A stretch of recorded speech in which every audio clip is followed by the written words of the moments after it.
Muito bem, já estamos de novo ao vivo aqui no Instagram, não saímos do Facebook, já estamos de volta. Enquanto isso, eu olho as mensagens aqui dos irmãos pelo Facebook. Nossa querida irmã Val, da Igreja Presbiteriana de Juazeiro, saudades, minha querida. Boa noite, minha irmã. Ela diz boa noite, pastor Murilo, Deus abençoe a sua família. Amém, minha querida. Deus nos abençoe, Deus abençoe a sua família também. Muito bom ter você aqui, viu?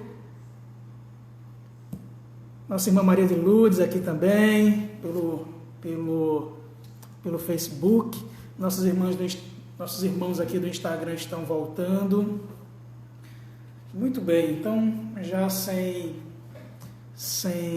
perdermos mais tempo, eu convido os irmãos a abrirem as suas Bíblias na primeira carta do apóstolo Paulo aos Coríntios. Primeira de Paulo aos Coríntios, capítulo 3. De novo, primeira epístola de Paulo aos Coríntios, capítulo 3. Os irmãos que estão voltando aqui no Instagram, nosso texto é primeira carta de Paulo aos Coríntios, primeira epístola aos Coríntios, capítulo 3. Nós vamos ler do versículo 1 ao versículo 9. Temos irmãos aqui chegando na nossa live do Instagram. Nossa querida irmã Patrícia Siebra, nossa irmã Mariana, nossa irmã Shélida. Nossos irmãos já estão de volta aqui. Muito bem, então vamos à leitura da palavra do Senhor, que se encontra na primeira de Paulo aos Coríntios, capítulo 3, versículo 1 ao 9. Vamos à leitura, diz assim a palavra do Senhor. Eu, porém, irmãos, não vos pude falar como a espirituais, e sim como a carnais, como a crianças em Cristo. Leite vos dei a beber, não vos dei alimento sólido, porque ainda não podíeis suportá-lo, nem ainda agora podeis, porque ainda sois carnais. Porquanto, havendo em vós ciúmes e contendas, não é assim que sois carnais, e andais segundo o homem? Quando, pois, alguém diz, eu sou de Paulo, e outro, eu de Apolo, não é evidente que andais segundo os homens? Quem é Apolo? E quem é Paulo? Servos por meio de quem crestes. E isto conforme o Senhor concedeu a cada um. Eu plantei, Apolo regou, mas o crescimento veio de Deus. De modo que nem o que planta é alguma coisa, nem o que rega, mas Deus que dá o crescimento. Ora, o que planta e o que rega são um, e cada um receberá o seu galardão segundo o seu próprio trabalho. Porque de Deus somos cooperadores, lavoura de Deus, edifício de Deus sois vós. Amém. Vamos orar mais uma vez. Pai querido, nós mais uma vez imploramos que o Senhor fale conosco. Mais uma vez nós pedimos que o Senhor afaste de nós tudo aquilo que possa tirar nossa atenção, tudo aquilo que possa dividir a nossa atenção, tudo aquilo que possa chamar a atenção dos nossos ouvidos, que não seja a Tua palavra. Estejamos todos atentos àquilo que o Senhor tem a falar para nós, porque nós necessitamos, porque precisamos ouvir a Tua direção, Senhor. Precisamos ouvir Tua correção, precisamos ser consertados, edificados, construídos pelo Senhor. Por isso, meu Deus, nos ajuda, nos dá da Tua palavra e não deixa, meu Deus, que em nosso coração haja qualquer outra coisa mais importante do que esse momento, o qual nós estamos, de podermos meditar na Tua palavra. Nós oramos com gratidão, em nome de Jesus. Amém.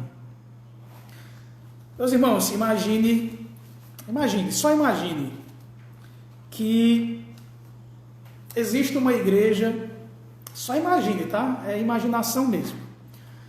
Imagine uma igreja em que a membresia, aliás, essa igreja ela tem uma dinâmica, ela tem programações como uma obra maravilhosa escrita por dois grandes missionários de título A Treliça e a Videira.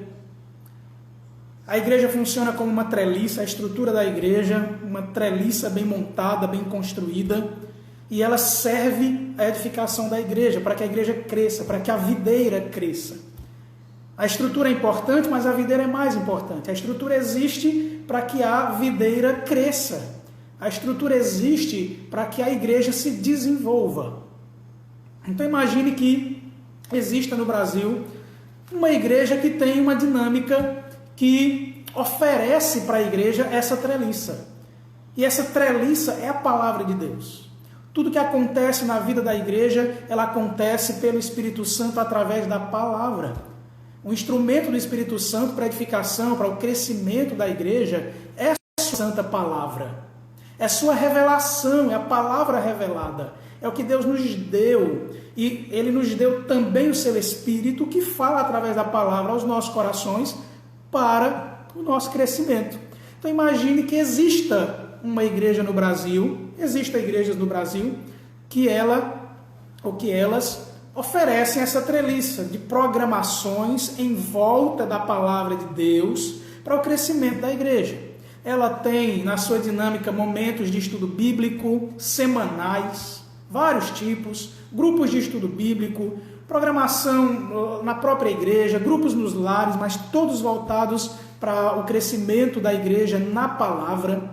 Ela disponibiliza de uma escola dominical bem organizada, com professores capacitados, das crianças até os adultos, para serem edificados pela palavra de Deus.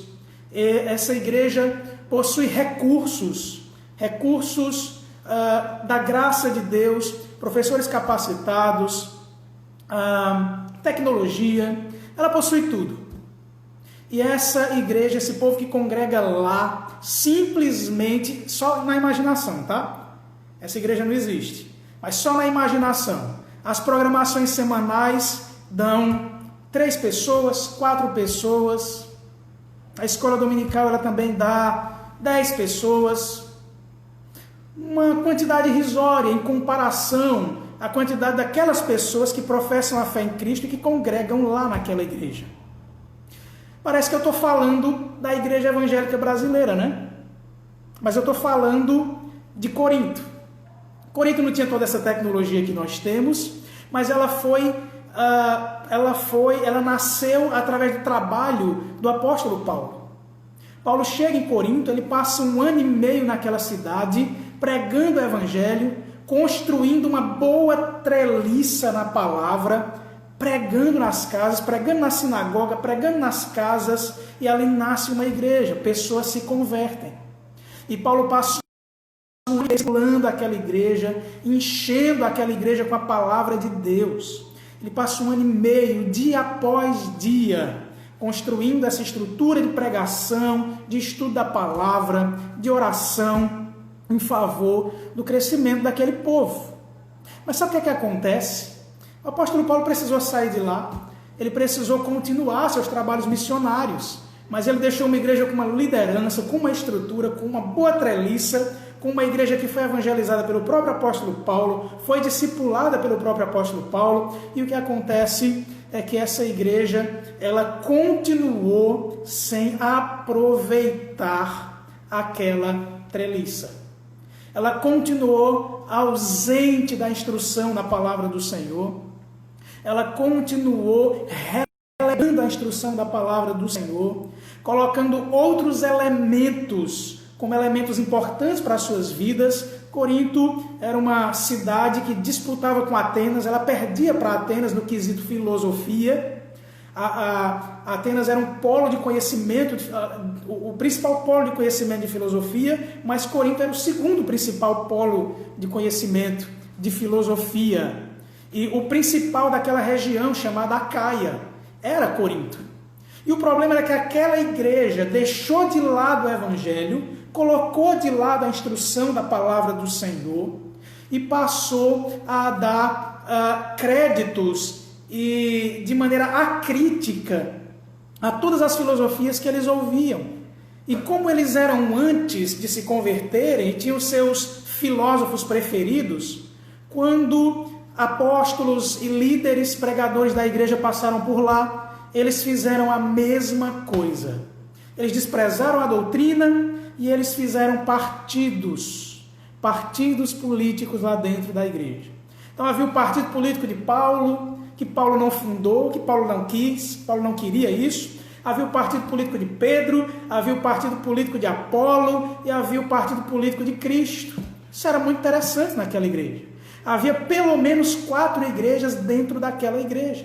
E cada uma delas desprezava a sã doutrina. Eram 4 igrejas dentro da mesma igreja e todas elas tinham adotado perspectivas erradas acerca do Evangelho. E sabe qual foi o resultado disso? Eles permaneceram imaturos na caminhada cristã. Eram crentes. Paulo os cumprimenta lá no capítulo 1 como irmãos em Cristo. Ele os chama de irmãos. Ele os chama de santos. Santos não no sentido de agora um povo que não peca mais, mas santo no sentido de que a obra redentora de Cristo havia caído sobre eles. Eles eram alvo da obra redentora de Cristo. Mas sabe qual foi o grande problema de Corinto? Eles permaneceram imaturos como crianças na fé. Não é à toa que quando Paulo escreve essa primeira carta, ele vai tratar de inúmeros problemas que aquela igreja enfrentava, e todos eles por causa da mesma coisa: falta de profundidade no Evangelho de Cristo Jesus, falta desse aproveitamento da treliça, falta desse aproveitamento da palavra, de sorver, beber da palavra em todas as oportunidades a qual os pregadores de Corinto pregavam. Os perpetuadores do ensino de Paulo permaneceram, a liderança que permaneceu em Corinto, estabelecida ali pelo apóstolo Paulo. Eles deixaram de dar ouvidos à sua liderança acabou sendo omissa em muitas ocasiões, e por falta de doutrina, pela omissão da liderança, aquela igreja começou a andar fora dos trilhos e ficar na superficialidade da fé. E o apóstolo Paulo, então, para corrigi-los, ele vai fazer nada mais do que a mesma coisa que ele já havia feito quando estava presente lá em Corinto. E o que o apóstolo Paulo fez? O apóstolo Paulo escreve uma carta inteira para mostrar a centralidade de Cristo no Evangelho, para que aqueles crentes deixassem a infantilidade e passassem a amadurecer pelo Evangelho de Cristo Jesus, pela palavra de Cristo, pela sua palavra. Não é à toa que Paulo vai dizer para eles que quando ele foi até eles pregar para aqueles crentes, ele diz no capítulo 2, versículo 2, porque decidi nada saber entre vós, senão a Jesus Cristo e este crucificado. Então Paulo diz, olha, quando eu estive com vocês por 1 ano e meio, sabe o que eu fiz? Eu não preguei outra coisa, a não ser o Evangelho de Cristo Jesus e este crucificado. O Evangelho íntegro, completo, em todos os seus pormenores, Paulo ensinou para aquela igreja. E foi justamente isso que aquela igreja deixou de lado. E por ter deixado de lado, eles foram impedidos de amadurecer. E Paulo dá grandes lições para eles no capítulo 2. Paulo vai falar de uma verdadeira sabedoria, uma que esteve oculta no passado, e ele está se referindo ao Antigo Testamento. Ele está dizendo que no passado Deus se revelou de maneira parcial, de que Deus foi prometendo que Ele daria uma revelação plena, grandiosa, que nem olhos viram, nem ouvidos ouviram, nem havia penetrado no coração humano, que Deus tinha preparado. E Paulo está citando Isaías aqui, Isaías 64, versículo 4.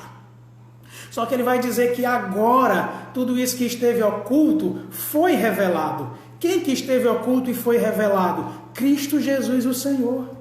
Ora, se aquilo de mais precioso que esteve oculto no Antigo Testamento, mas que é revelado na encarnação de Cristo, é o bem mais precioso, o tesouro que nós temos, Corinto tinha relegado exatamente aquilo de mais precioso que ela tinha, por ser uma igreja cristã, e que poderia dar a elas esse amadurecimento, esse crescimento na palavra para uma vida de integridade, para uma vida que sirva para o inteiro agrado de Deus. Ao invés disso, ao abrir mão do Evangelho, da preciosidade do Evangelho que esteve oculto no passado, mas que foi revelado, e que agora nós temos acesso pelo Evangelho, por terem aberto mão disso, eles passaram a incorrer numa série de pecados. E pecados muitas vezes bem tolos. Como, por exemplo, rejeitar o ensino de Paulo na igreja e dizer, não, eu não gosto do apóstolo Paulo, mas eu gosto do apóstolo Pedro, como se eles tivessem ensinado evangelhos diferentes. Mas eu não gosto nem de Pedro nem de Paulo, eu gosto, na verdade, de Apolo, como se Apolo tivesse pregado coisa diferente. Mas eu não gosto de nenhum deles. E esses eram os que pareciam mais espirituais, eram os mais infantis. Eles diziam, olha, eu não quero saber de Pedro, nem de Paulo, nem de Apolo, eu só tenho Cristo, só quem me lidera é Cristo, eu não quero nem saber desses apóstolos aí. Eu sou espiritual, eu recebo direto de Cristo. Pareciam muito espirituais, mas eram tão infantis que Paulo os repreende. E repreende exatamente com essas palavras. Vocês são como crianças. Olha a ironia de Paulo no final do capítulo 2, no versículo 16. Ele diz, pois quem conheceu a mente do Senhor que o possa instruir? Nós, porém, temos a mente de Cristo. E eu fico imaginando Paulo irônico aqui com os coríntios. Fico imaginando Paulo dizendo, vocês deveriam pensar como Cristo pensa. Mas sabe qual é o problema? Vocês não têm maturidade para isso, para pensar como Cristo pensa. Então, qual é o resultado de abandonar o Evangelho?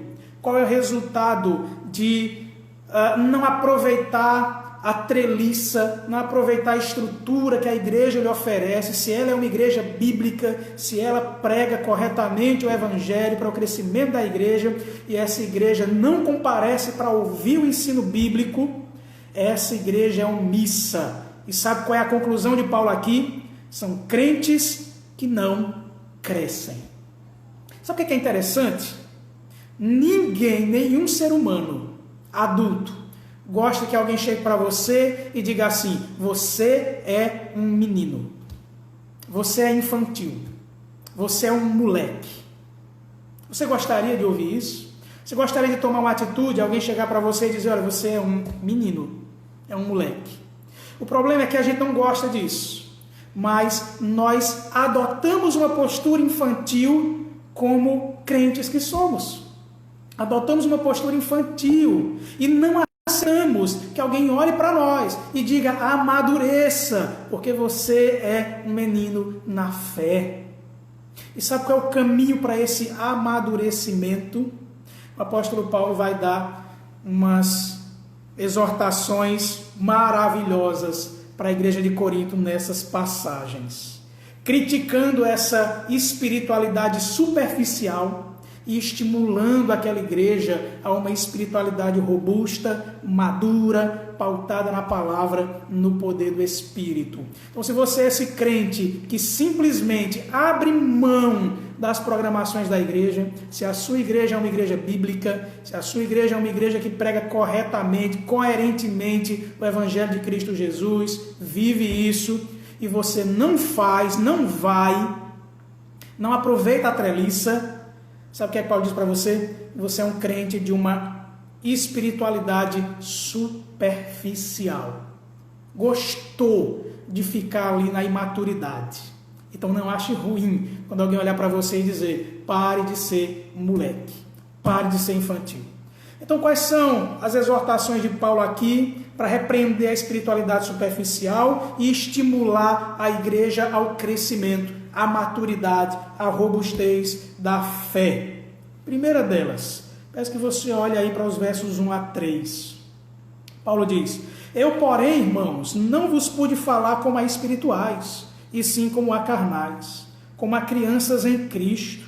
Leite vos dei a beber, não vos dei alimento sólido, porque ainda não podieis suportá-lo, nem ainda agora podeis, porque ainda sois carnais. Porquanto, havendo entre vós ciúmes e contendas, não é assim que sois carnais e andais segundo o homem. Primeira coisa que Paulo faz aqui é uma denúncia. E ele faz uma denúncia e ele diz o porquê dessa denúncia. Primeira coisa de Paulo é denunciar que a imaturidade é a ausência da palavra. Imaturidade é a ausência da palavra. Imaturidade é a ausência de compreensão e comprometimento bíblico. Então, se você é esse crente imaturo, esse crente que Paulo diz, olha, é necessário que eu trate você como uma criancinha, porque você abriu mão da doutrina da sua igreja, você abriu mão da doutrina da igreja de Cristo, você abriu mão da doutrina apostólica, abriu mão da escritura, abriu mão da palavra de Deus, se contentou com a superficialidade. É interessante que você atente para essa exortação. Então a primeira coisa que Paulo faz é mostrar essa imaturidade. Eles são cristãos, porém eles são superficiais. Olha o que ele diz. Eu, porém, irmãos, não vos pude falar como a espirituais. Qual é a diferença entre espiritual e carnal aqui? É crente maduro e crente maturo. Tem uma que não é nova, mas foi popularizada por uns comentários numa Bíblia, uma Bíblia comentada chamada Bíblia de Scofield, que diz que existem duas categorias de crente. Um crente espiritual, um crente que recebeu o Espírito Santo de Deus e por isso ele é capacitado para servir a Deus com todo o poder. E uma outra categoria de crentes que não recebeu o Espírito Santo de Deus e por isso são crentes carnais. São crentes que ainda não têm poder. Isso é bobagem. Não existe esse tipo binário de crente, esse efeito binário, esse efeito dual na vida cristã. Todos nós somos crentes, se formos alcançados pela graça do nosso Senhor Jesus Cristo. Todos nós somos cristãos. A diferença é que alguns fizeram uso com diligência dos meios de Cristo para amadurecerem. Comprometimento com a palavra de Deus, com a oração, com a igreja, com a congregação. E esses amadureceram. Por outro lado, existem aqueles que não são comprometidos com a palavra, que não são comprometidos com a vida de oração, que não são comprometidos com a congregação. E o resultado não é outro. Eles são superficiais. É isso que Paulo quer dizer. A separação aqui não é em duas categorias de cristãos. A separação aqui é em duas categorias de níveis de maturidade. Existem crentes que são maduros, que a gente pode olhar e agradecer a Deus pela vida deles, que amadureceram na palavra, que não tem a Bíblia como um ornamento numa prateleira, que leem sua Bíblia, que não brincam de serem cristãos, leem de fato sua Bíblia, oram com humildade diante de Deus, pedindo entendimento, compreensão, aproveitam a treliça da igreja, a estrutura da igreja, eles congregam para crescer, para servir, para serem úteis e para serem ensinados pela sua liderança. E esses crescem.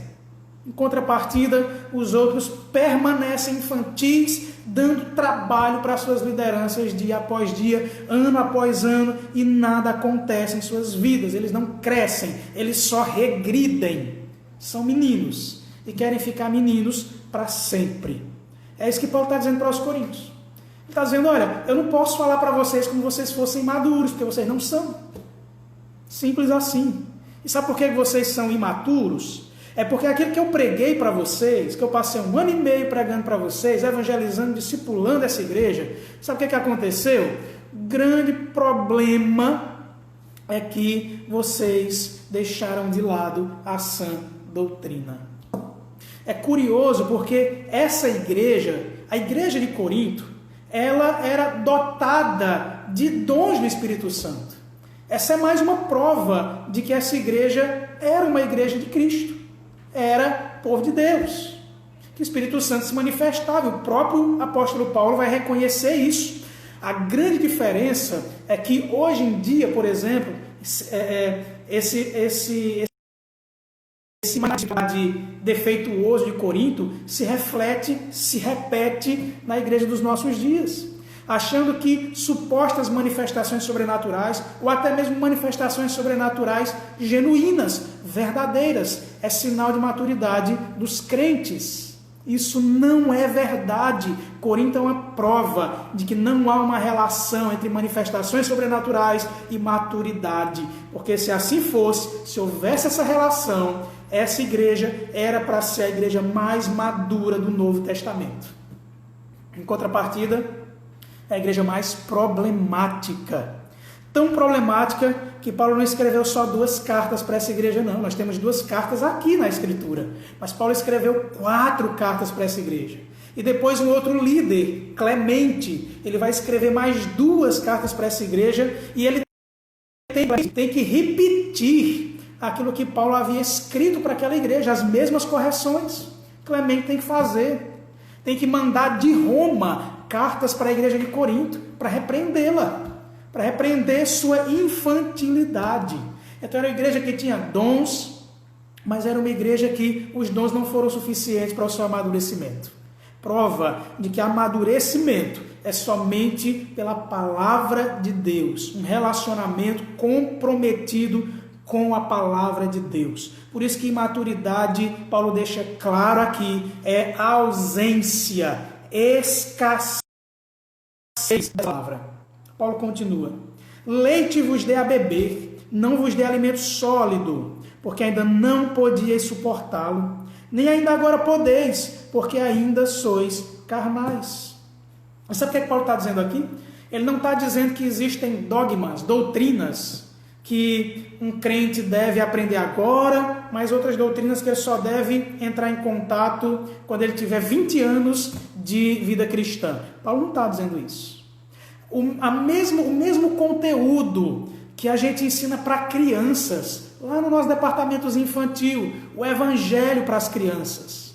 O evangelho que fala de um Deus santo, de um Deus que é Senhor, Criador de todas as coisas, Criador da humanidade. Mas o Evangelho fala também de uma humanidade que caiu, que desobedeceu a Deus, que desonrou a Deus, que entrou em rebeldia contra Deus, que entrou em litígio contra Deus, em guerra contra Deus. Mas que Deus, ao invés de condená-la por inteiro, por essa declaração de guerra da humanidade contra Deus, Deus propôs salvá-la. Deus propôs enviar seu Filho, salvar castigando o pecado em seu Filho. E aprove a Ele santificar um povo, derramar essa obra redentiva de Cristo, através de Cristo, pela graça de Cristo, no seu povo. Para que seu povo seja perdoado, redimido e ande em novidade de vida pela instrução do Evangelho, da palavra do Senhor. Então, a mesma coisa que a gente ensina para as nossas crianças, a gente ensina para os adultos, e é o mesmo conteúdo que tem que ser ensinado para quem está fazendo PhD.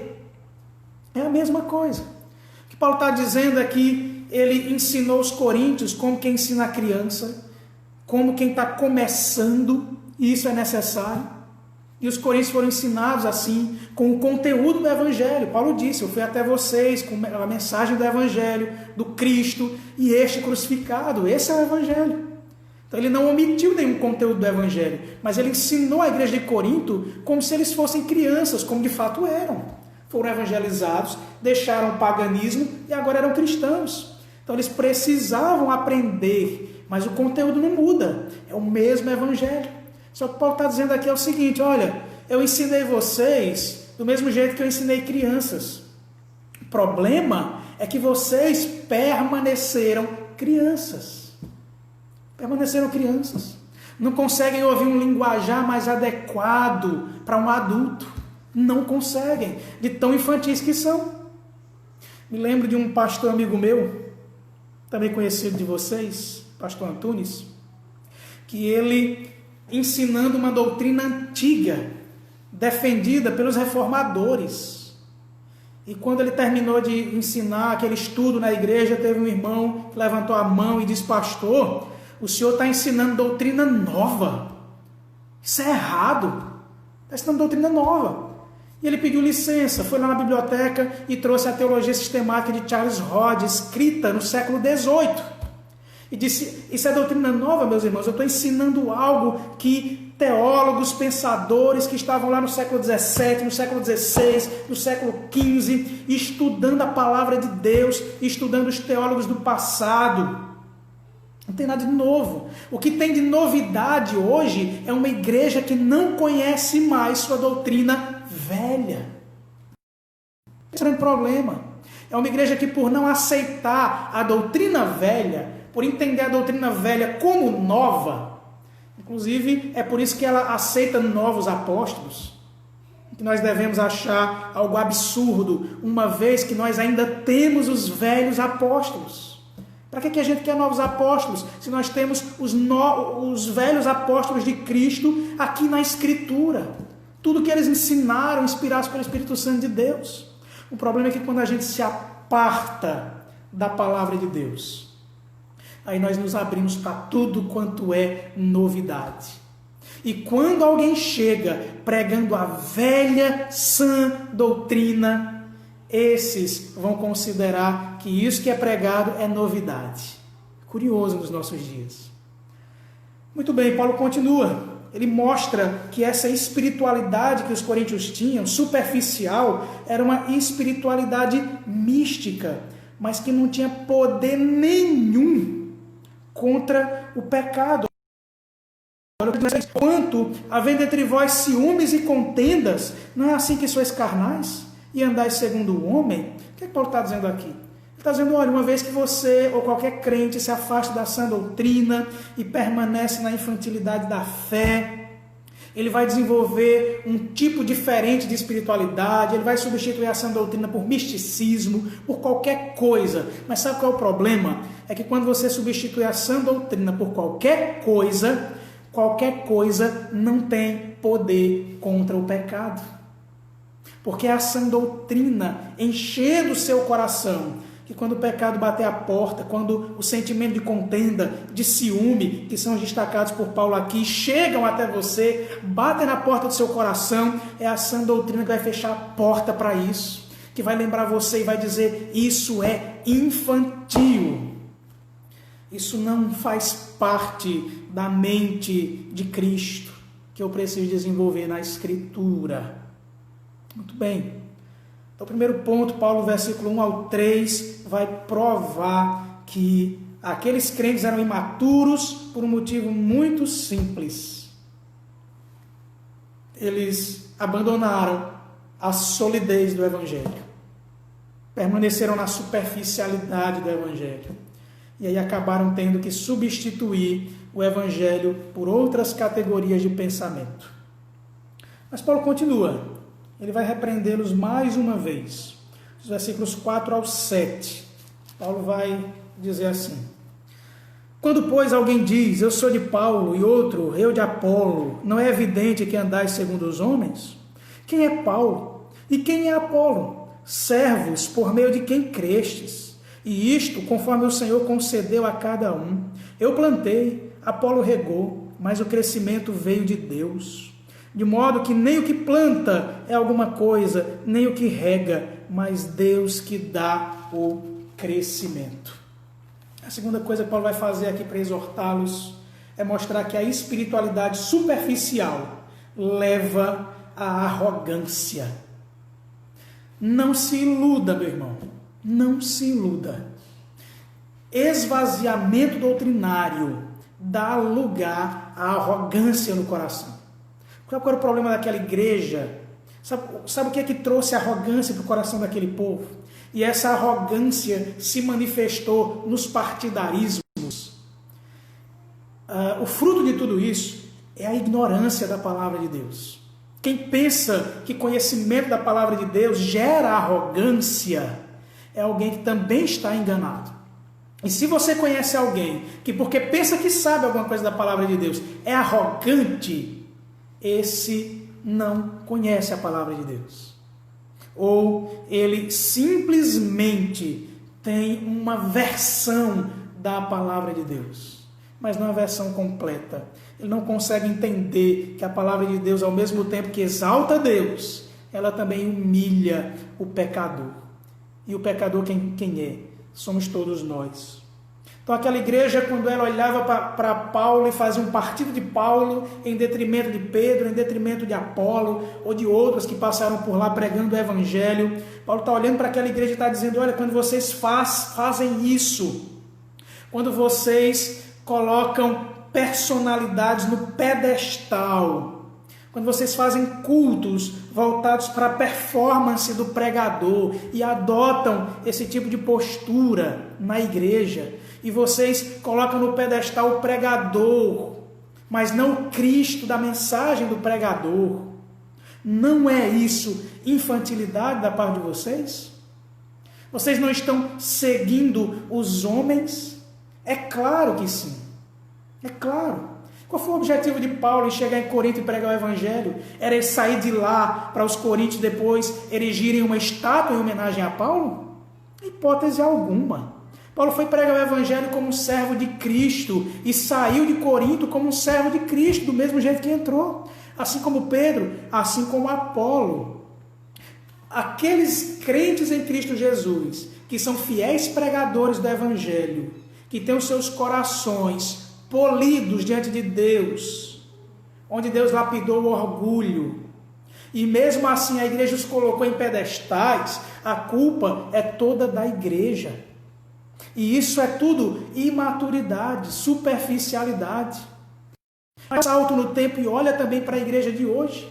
A igreja que também vai para a igreja, se vai para o culto, se tem no culto uma personalidade. Se tem no culto alguém que é famoso.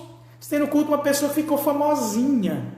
E tem igrejas que, na verdade, organizam seus cultos em volta de pessoas famosas, que ficam buscando quem é o famoso do momento que nós vamos poder trazer aqui para a igreja para falar, e aí traz aquele no domingo, no outro domingo traz outro, no outro domingo traz outro, eles contam seus testemunhos, e às vezes são novos convertidos, e as igrejas exploram isso, e as pessoas vão lá para ouvir coisas extraordinárias desses testemunhos. E o problema é que eles saem vazios da palavra de Deus. E colocam em pedestais aqueles que falaram, aqueles que contaram suas experiências poderosas, místicas, supostamente com Deus. E os crentes vibram e constroem suas igrejas ao redor disso.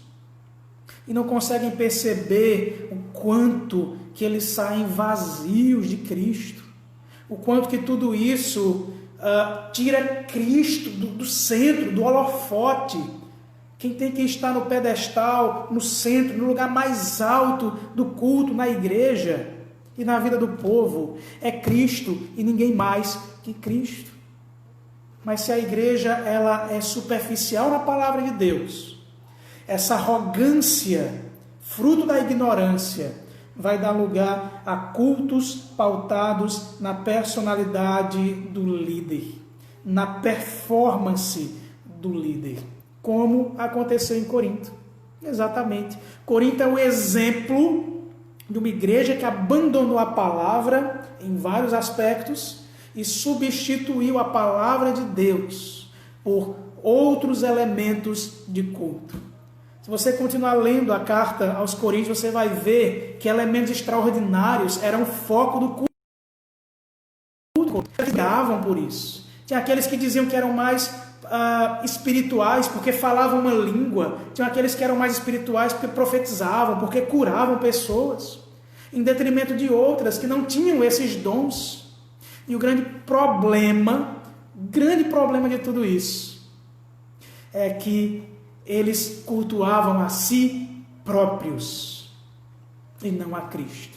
Tinha espetáculo, tinha elementos sobrenaturais acontecendo no culto em Corinto, do começo ao final.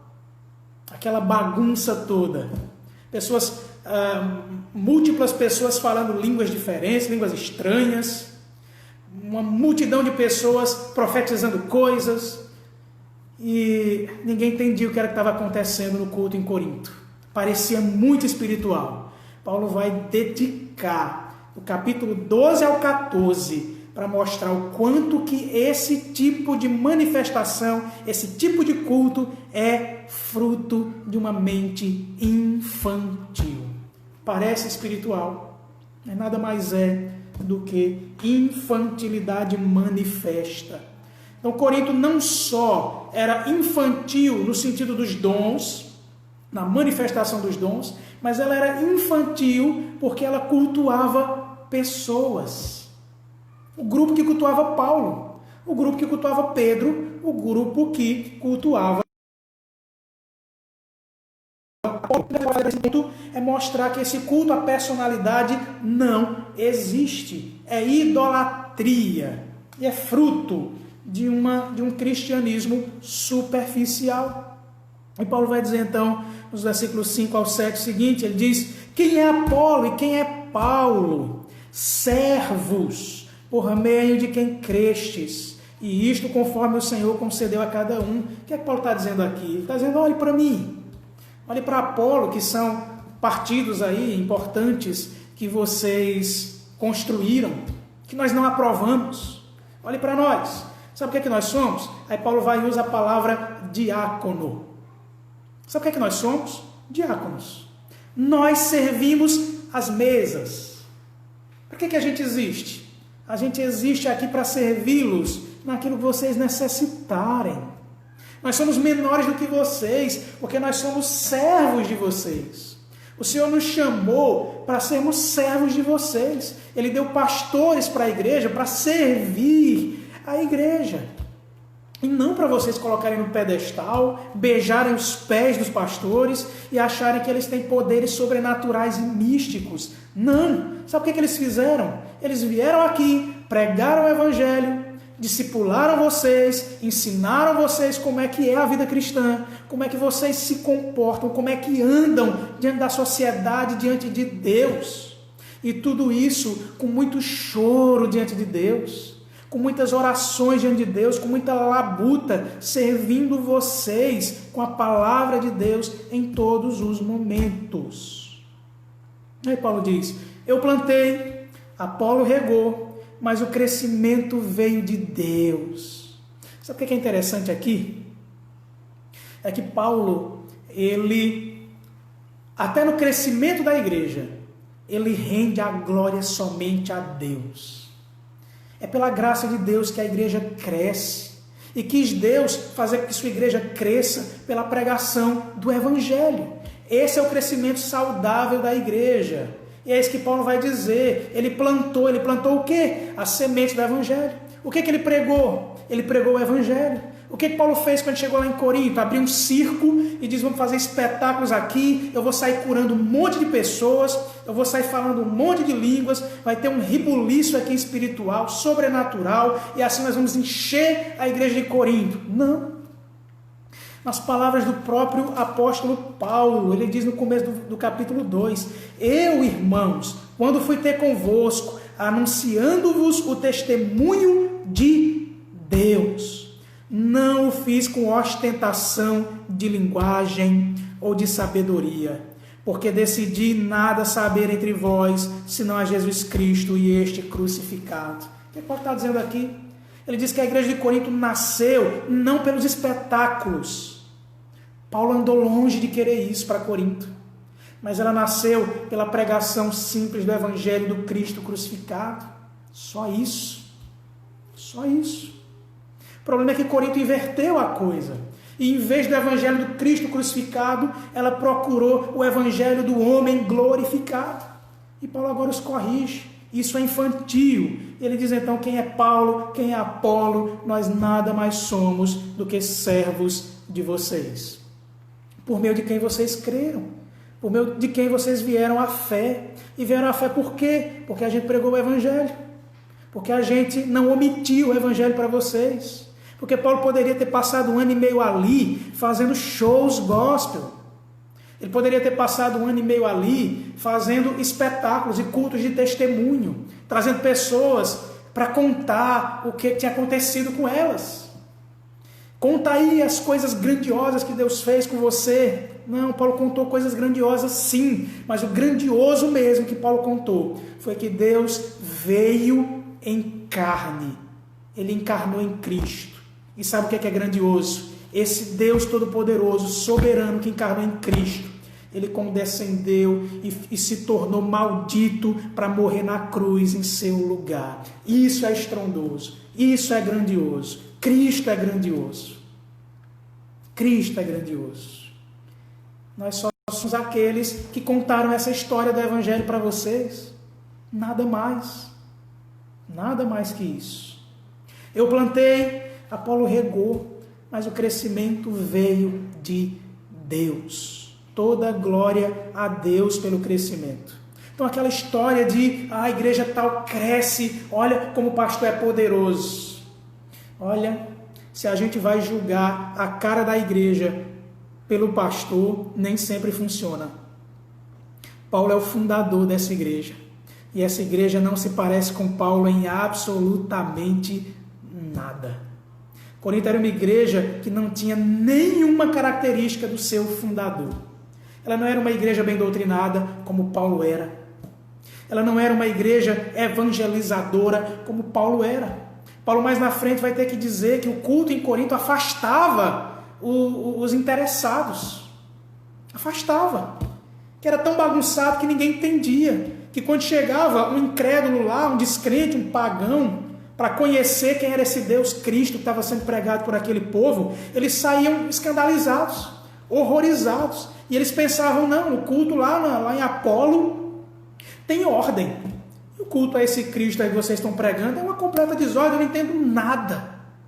Então eles nem eram evangelizadores, não tinham interesse no crescimento da igreja, o que eles tinham interesse era em esbanjar um determinado tipo de poder, uma espiritualidade mística e falsa. E Paulo os repreende por isso. E ele diz, Paulo não é nada, Apolo não é nada, eles são só instrumentos de Deus para o crescimento.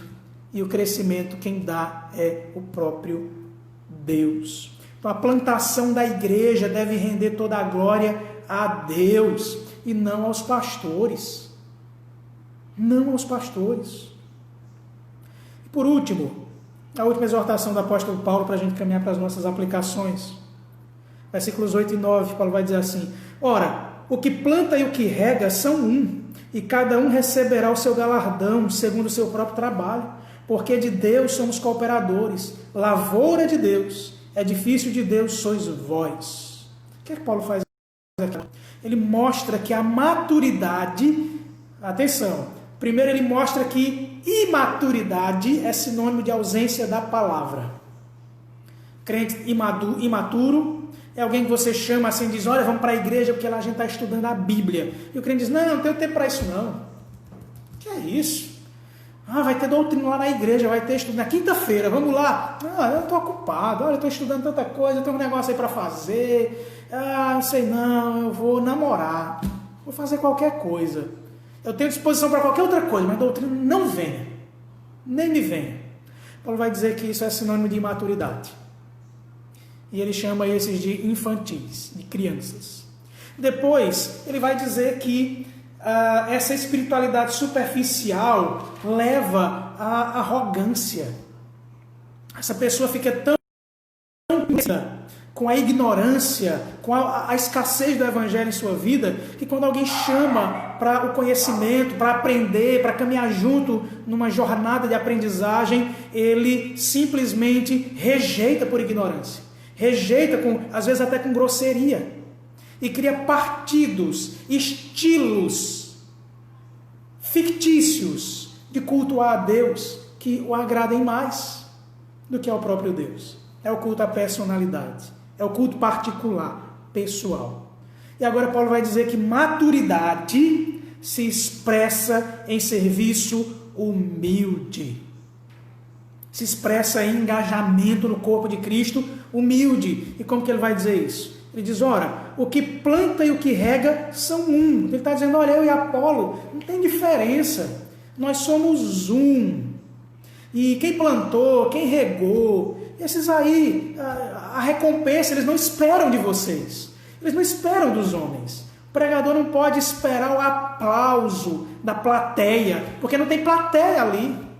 Ele não está pregando para uma plateia, ele está pregando a palavra de Deus para irmãos em Cristo e para incrédulos que precisam de Cristo. Por isso ele tem que pregar com paixão, Ele tem que pregar apontando para Cristo o tempo todo, para que haja edificação da igreja e conversão dos incrédulos. Então a recompensa deles é Cristo, eles estão satisfeitos com a recompensa que é Cristo. Ele diz que cada um vai receber o seu galardão, segundo o próprio trabalho. Só que, ele diz, porque de Deus somos cooperadores, lavoura de Deus, edifício de Deus sois vós.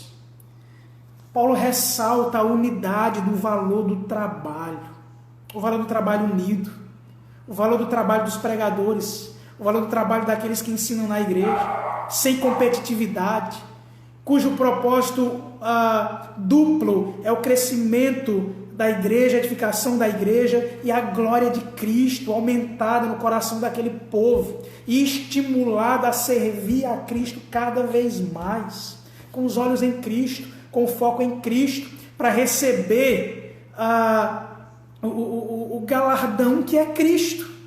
Qual é o nosso galardão? O que é que você pretende ganhar? Qual é a recompensa que você espera? Se você espera algo maior do que Cristo, eu sinto muito.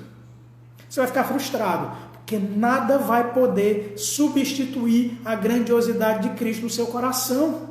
Só que é exatamente isso que o Deus Pai te dá. Ele te dá Cristo.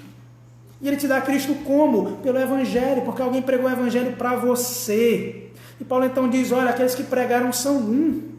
Assim como você é um com seus irmãos. Assim como não há diferença entre o que prega e o que ouve, uma vez que o que ouve também é irmão em Cristo e que também deve ser estimulado a pregar. Sabe por quê? Paulo vai dizer, ele usa duas metáforas aqui, uma da lavoura de Deus e uma do edifício de Deus. Do mesmo jeito que alguém planta, ou tem que vir regar. E essa planta, quando vai crescer, outro tem que vir limpar o mato. E essa planta vai crescer, mas qual é o sentido de uma planta crescer se ela não der frutos? E os frutos são toda a igreja quem dá. É você quem tem que frutificar. Agora, se você não frutifica, isso é sinal de completa imaturidade. Da mesma forma, a outra metáfora aqui que é do edifício. Vários andares sobrepostos. Paulo diz que eles lançaram as bases, plantou, mas cabe agora os cooperadores, que é toda a igreja, continuar construindo edifícios, continuar fazendo essa igreja crescer, continuar fortalecendo a treliça para a videira crescer. É um trabalho em conjunto, é um trabalho de toda a igreja. E é essa responsabilidade que Paulo quer chamar a atenção para os coríntios aqui na conclusão desse ponto. Essa igreja manifestava imaturidade, mas ela precisava amadurecer. E para amadurecer ela precisava da palavra, voltar para o Evangelho de Cristo e voltar a servir. Servir agora não mais orgulhosamente, não mais com um culto autocentrado, não mais um culto personalizado, mas um culto que glorifica a Deus para o crescimento mútuo, para o crescimento de todos. E o que é que esse texto fala para nós, meus irmãos, que somos igreja de Cristo no século XXI, tantos séculos, tão distantes da época em que Paulo escreveu para os coríntios, mas que, dadas as devidas proporções, enfrentamos as mesmas dificuldades. Mesmas. Imaturidade, pregadores sendo exaltados nos cultos, pessoas procurando manifestações sobrenaturais na igreja e não a doutrina, pessoas se omitindo da responsabilidade de amadurecer na palavra, crentes que não aproveitam a treliça que a igreja proporciona para o crescimento dela. O que é que nós devemos trazer de aplicação de tudo isso para nós? Primeira delas, fique indignado com sua imaturidade. Se indigne com isso. Se você não se indigna, isso é prova que você é ainda mais infantil. Porque quando alguém chega para você em qualquer outro lugar, qualquer outro momento, e diz, você está sendo infantil nisso, você se ofende. Você não gosta. Você não quer ser infantil. Por que você aceita que, como um discípulo de Cristo, você tem que ser infantil? Fique indignado com o pouco de Bíblia que você sabe. Fique revoltado contra você mesmo, com o pouco de doutrina que você sabe.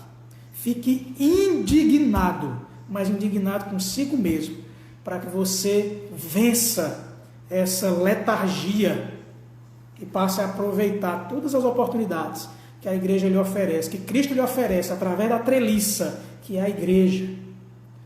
A estrutura que a igreja lhe proporciona para você crescer e cresça na palavra de Deus. Segunda, encha-se da palavra. Paulo repreende a igreja porque ela aceitou ficar no rasinho, porque ela não quis mergulhar na palavra, porque depois que Paulo foi embora, ela abandonou a doutrina.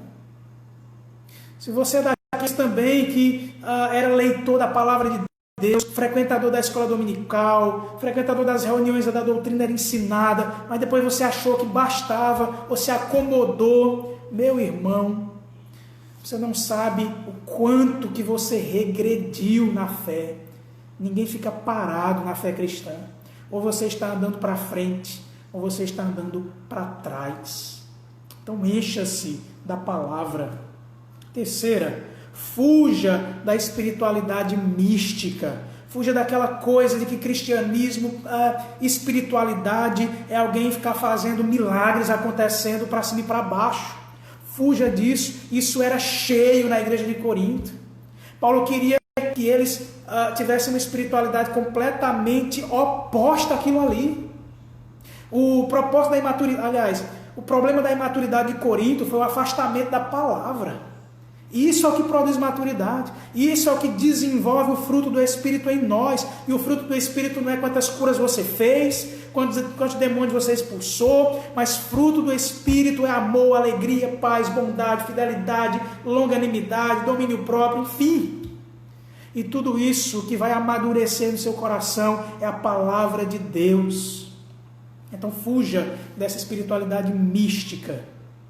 Quarta, não idolatre pastores. Não idolatre pastores.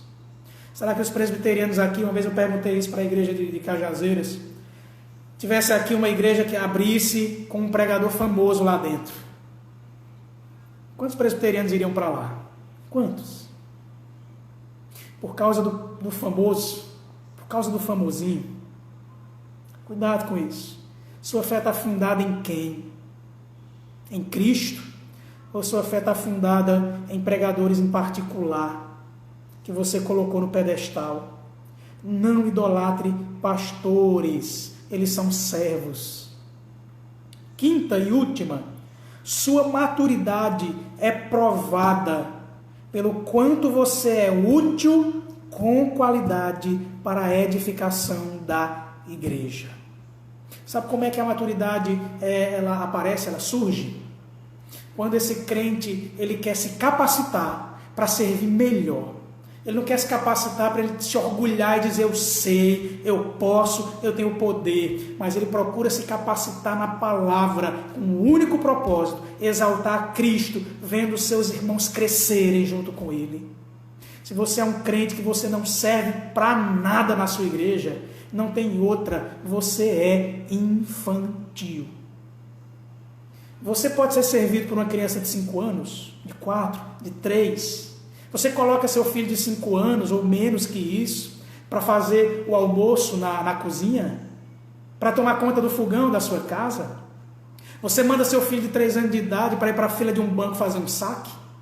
Você manda seu filho de 10 anos de idade com R$1.000 para ir num local fazer o pagamento de um boleto? Não, por que você não manda? Porque ele é criança. Porque ele precisa de cuidados. Porque ele precisa de alguém ali colocando no braço o tempo todo. Será que você é só isso na igreja? 30 anos na sua igreja e você é só alguém pesado para alguém botar no braço e balançar porque você está chorando?